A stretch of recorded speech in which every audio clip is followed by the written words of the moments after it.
ದರ್ಶನ್ ಪ್ರಕರಣದ ಬಗ್ಗೆ ಮಾತಾಡಲ್ಲ.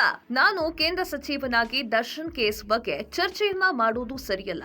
ಕಾನೂನು ವ್ಯಾಪ್ತಿಯಲ್ಲಿ ಯಾರೂ ಕೂಡ ದೊಡ್ಡವರಲ್ಲ ಅಂತ ಕೇಂದ್ರ ಸಚಿವ ಹಾಗೂ ಮಾಜಿ ಸಿಎಂ ಎಚ್.ಡಿ. ಕುಮಾರಸ್ವಾಮಿ ಹೇಳಿಕೆಯನ್ನ ನೀಡಿದ್ದಾರೆ. ಹುಬ್ಬಳ್ಳಿ ವಿಮಾನ ನಿಲ್ದಾಣದಲ್ಲಿ ಮಾತನಾಡಿದ ಅವರು, ಕಾನೂನು ಬಾಹಿರ ಕೃತ್ಯಗಳಿಗೆ ಕಾನೂನು ರೀತಿಯಲ್ಲಿ ಕ್ರಮವನ್ನ ಜರುಗಿಸಬೇಕು.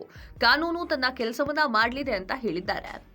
ನಾನು ಇವತ್ತು ಕೇಂದ್ರದ ಸಚಿವನಾಗಿ ಇಂಥ ವಿಷಯಗಳ ಬಗ್ಗೆ ಚರ್ಚೆ ಮಾಡೋದ್ರಲ್ಲಿ ಅದು ಉತ್ತಮವಾದಂತಹ ಒಂದು ಬೆಳವಣಿಗೆ ಅಲ್ಲ ಅನ್ನೋದು ನನ್ನ ಅಭಿಪ್ರಾಯ. ಇವತ್ತು ಕಾನೂನಿನ ವ್ಯಾಪ್ತಿಗೆ ಯಾರೂ ದೊಡ್ಡವರಲ್ಲ.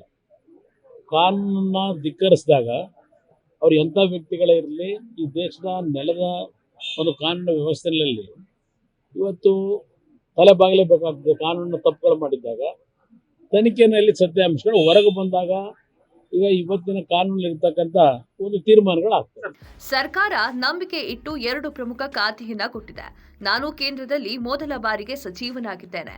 ಜಿಡಿಪಿ ಬೆಳವಣಿಗೆ ಹಾಗೂ ಉದ್ಯೋಗ ಸೃಷ್ಟಿಯ ಬಗ್ಗೆ ಶ್ರಮಿಸುತ್ತೇನೆ. ಎಲ್ಲರಿಗೂ ಹುಟ್ಟಿದಾಗಲೇ ತಿಳುವಳಿಕೆ ಇರುವುದಿಲ್ಲ.